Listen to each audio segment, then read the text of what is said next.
this is John Bollinger with Premier Guitar. Today we are looking at the Mojotone BlackOut. Now Mojotone it's a cool company because they basically launched the whole thing. They built this whole career about being the #1 source for people trying to replicate that Tweed thing. They've sold a ton of kits, cabinets, parts for Tweeds. And so I think they thought, hey, whoa, what are we doing? Why not build these ourselves the way we want to and offer them almost as a think boutique, but with the working musician budget in mind. So that's what they set out to do, and I think they really did a good job, because not only did they give you the Tweedy bits, but they also made some mods that make it a little more practical for the modern musician.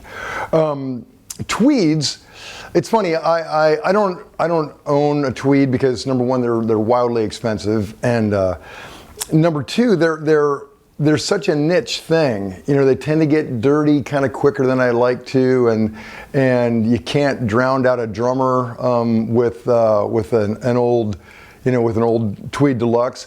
But with a blackface, you pretty much can. So, but I've played Tweeds and I know the sound, and I think this is pretty accurate. So it seems like they're going for around a 1955 Deluxe with mods. And it's a Class AB cathode biased amp, 15 watts. There's two 6V6s. There's one 12AX7, one 12AY7, a 5Y3 rectifier, and a solid pine cab, which I really like that. I mean, I just like the way they look. Maybe they sound better, maybe they don't, I don't know. But I think they're lighter, and I just love the way they look. I like looking in the back of an amp and just seeing pine. It's cool. It's just for us. The crowd doesn't see it, but we see it. The speaker is a 30-watt 112 Mojotone BV30, and it is hand-wired right in the USA. So the basic ingredients, you've got a classic side, which is again that kind of 55 Tweed, and then the modern side, which is kind of blackface, but kind of its own thing. I mean, there's some sort of Britishy overtones. I'll play it for you. You can hear it. Then the up top, it's as easy as it gets. You've got volume, treble, and bass. However, the treble and bass, when you move one, it really affects the other.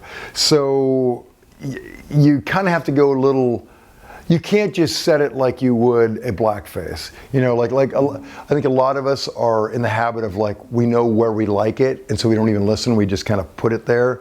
This isn't that amp. You know, you kind of have to tweak one, then tweak the other to get it where you want it, which is cool. It's tone sculpting options. Right now, I'm just plugging my Gretsch Black Falcon into it, which seemed fitting with the whole black motif. And these pickups, I think, are really sweet in this amp. Very, very kind of old school sweet. On the way in, I have it in one of the classic setting, and what they in the manual, they give you basic settings, how to cop different tones, and I had it on the Deluxe Bright setting, with the treble up and the bass up.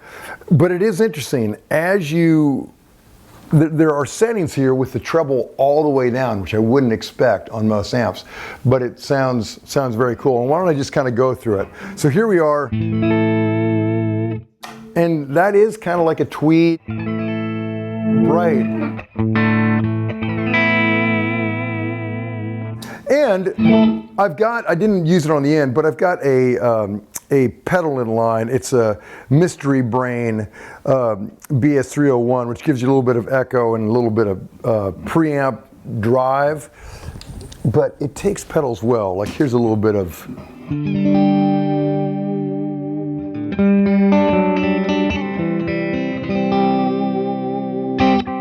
just a subtle echo, but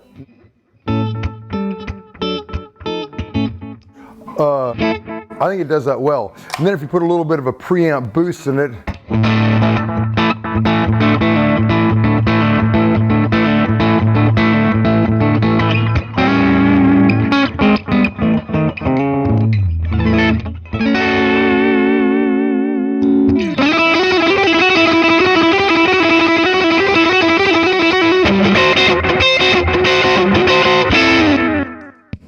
anyway, cool to have that. So as I said, we're now in kind of the setting for a bright. So let's keep the same settings and then jump over to the modern setting. And I'm going in the high. They have a high and a low, but I'm going in the high for both these, just for consistency.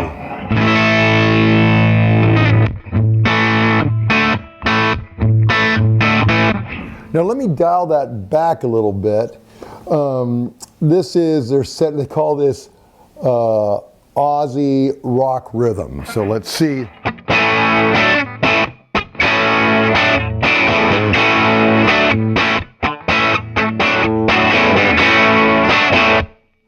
I like it. You know, it's not too dirty, but it's definitely got some, you know, a little bit of hair on it.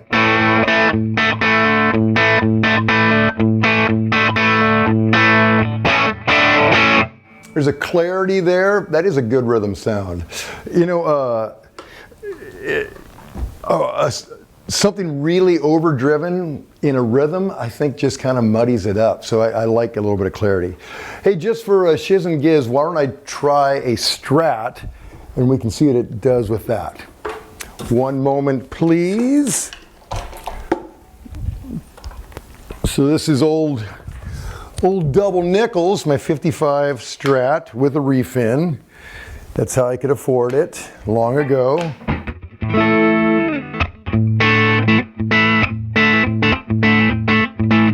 I'm in the classic setting, and I'm going to try bringing the bass and treble all the way up. You can see how they kind of work together.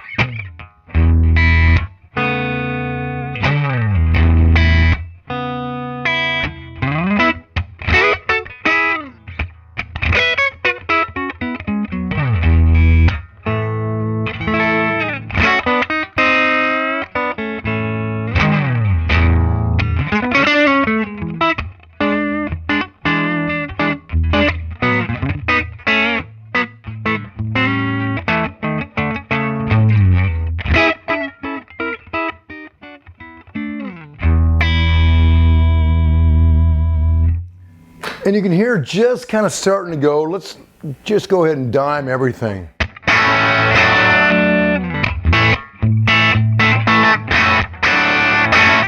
To me, that's a very Stonesy kind of thing.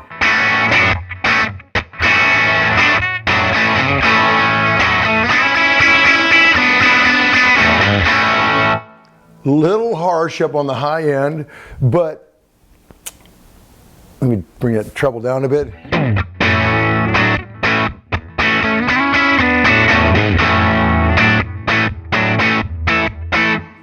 Great. Now let me do the same thing. I'm going to go all in. Let's go everything dimed on the modern setting.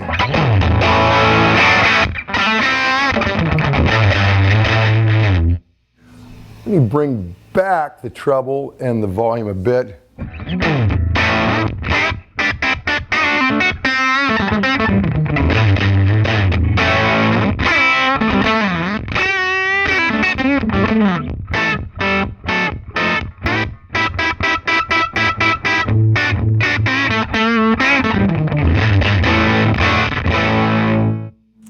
Got some dishing up some nasty slop right there. Okay, just for shiz and giz, let's go ahead and put in some proper humbuckers and see what that does.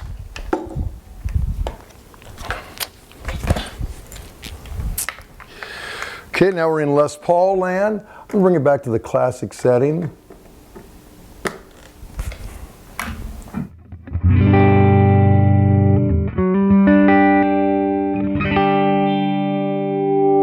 Bass back.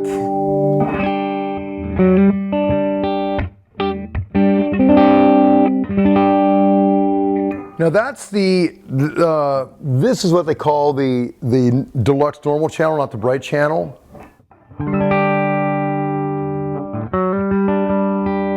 Which seems about right, because they always seem, you know, dark. So let me bring up that treble a little bit.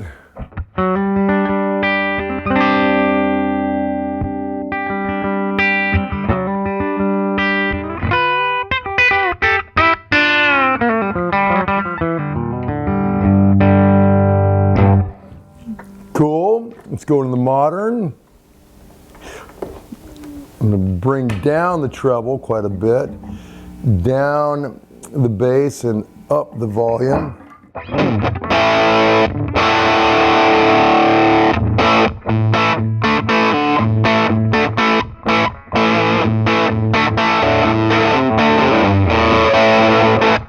Like that, I'm going to bring up the treble a little bit.